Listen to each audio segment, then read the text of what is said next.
therapists are making 21.9% less money in 2025 than they did in 2020. Why do I say that? Well, the price of everything has gone up since 2020 by an average of 21.9%. That's your food, your cars, your groceries, your rent, your home insurance, your mortgage, your car insurance. The average increase of everything is 21.9%. At the same time, therapists are either paid no more or only a small amount more than they were in 2020. Look at this survey I did on LinkedIn. 55% said they're not paid a penny more than they were in 2020. 38% said they're paid more, but they were saying in comments 3% or 5% pay increases. Nothing like the increase in the cost of living. Now, let's add insult to injury. Between 2020 and 2025, health insurance premiums have increased by 25%. So the insurance companies are charging 25% more, but paying you between 0%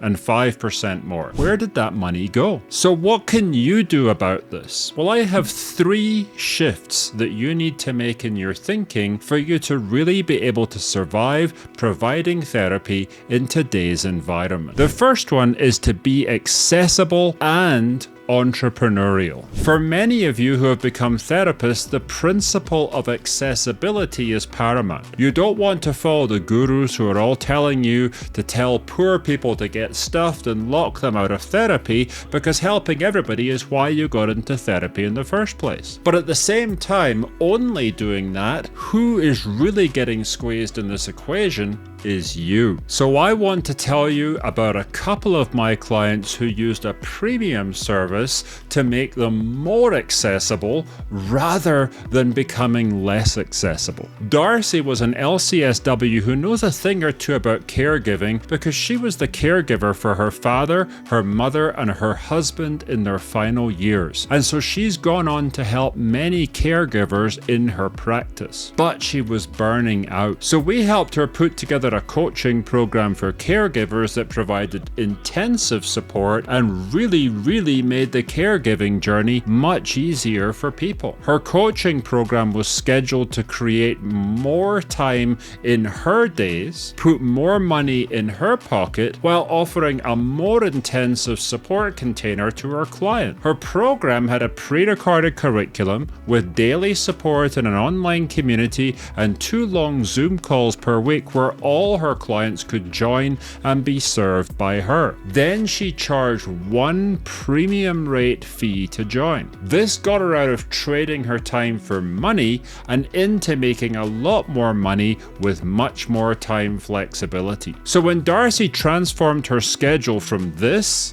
to this, while making more money, what can she now do with her life? Well, yes, she did improve her lifestyle. She got herself a new home in a rural area and is enjoying a much simpler lifestyle with a lot more flex time without having to live in a city where all her clients are. But there's also her service. She regularly volunteers working with orphans in places like South Africa, which is her way of being more accessible to groups of people who could never afford to work with her under any circumstances. She couldn't do the volunteer work if she didn't have the coaching program. You see? Becky is a therapist who launched a parenting program for Christian moms. She saw the increasing disconnect between the faith and the lifestyle of Christian moms and how their kids were living based on the societal values that they were absorbing from the greater world. This really caused a huge disconnect between teenagers and their mothers. So when she figured out how to bridge that gap in her own family, she started a program aimed at bridging that gap for other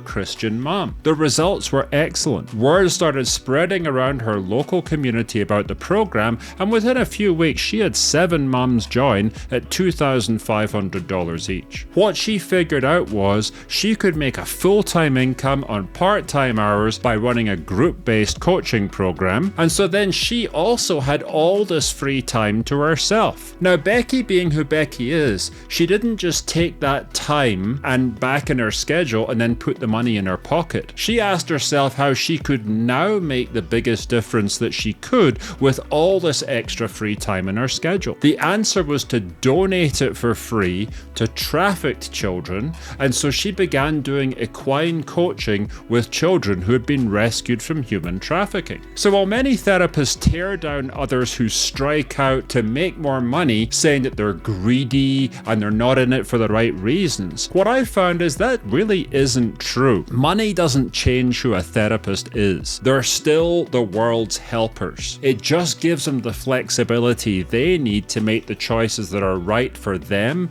and their family and the stage of life that they're in. So by the way, I don't think you have to go and work with trafficked kids to make yourself a good person or an accessible therapist. The right decision for this particular few years you're in right now might also to be stay home more and focus on raising your own kid. Number 2, you need to focus on a niche. Now, I know most of you really don't want to exclude anyone, but here's why in 2025 you do have to focus on a niche if you want to be successful in providing therapy. Here's the first reason to niche down. Therapy is becoming nationwide. You have the Counseling Compact, PsyPact, and other licensing compacts on the horizon, and you have teletherapy that's becoming normalized. What does this mean? Being a generalist is business suicide. You become a truly undifferentiated listing in a sea of listings from all over the country. But if you're a specialist, people will seek you out. Here's the second reason to niche down. You attract motivated clients. Motivated clients don't look for a generalist. They have a problem they want to solve, and they make finding a solution a priority, so they seek the best fit they can find. And if the best fit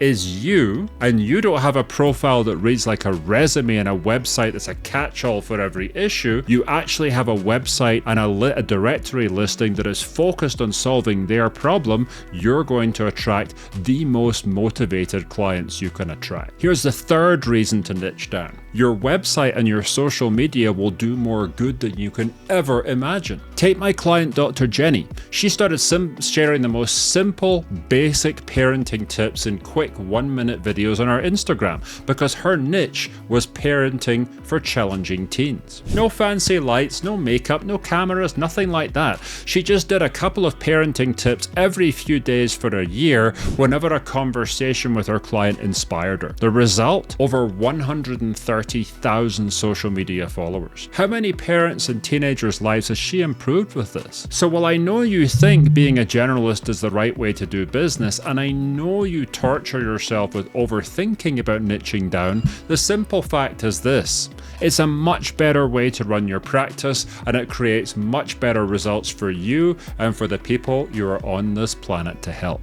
And the third thing you have to do in 2025 is learn to market yourself. I don't like to be too flashy with this stuff, but I want to show you some receipts. I started this company in 2020, and since then, with just one person helping me, I've seen over $2.63 million in revenue. This is impossible by trading your time for money in clinical therapy. And the work I've been doing in this business has helped a lot of people improve their practices and has had a ripple effect of many more people being helped in their life. I didn't just do it by being some dancing monkey on social media. I did it using only 2 Facebook ads at a time and putting simple videos on YouTube like this one. That's it. It's not complicated. It's just that most people start marketing, get nervous after a few weeks of putting in that initial effort, and then they give up before the miracle happens. I've seen so many people do this. They say it's too much work to invest a few extra hours a week in marketing, and so they go back to working as a generalist, undercharging and overworking every single day. All I can say to you is, to the people who make that extra little bit of strategic effort to promote themselves in different ways, a world of new possibilities and new results is waiting. To the folks who don't stick at it, and to who don't learn learn what to put out that attracts the exact clients they want to work with, nothing will ever change or be different. So what do you see in 2025 that's different from 2020,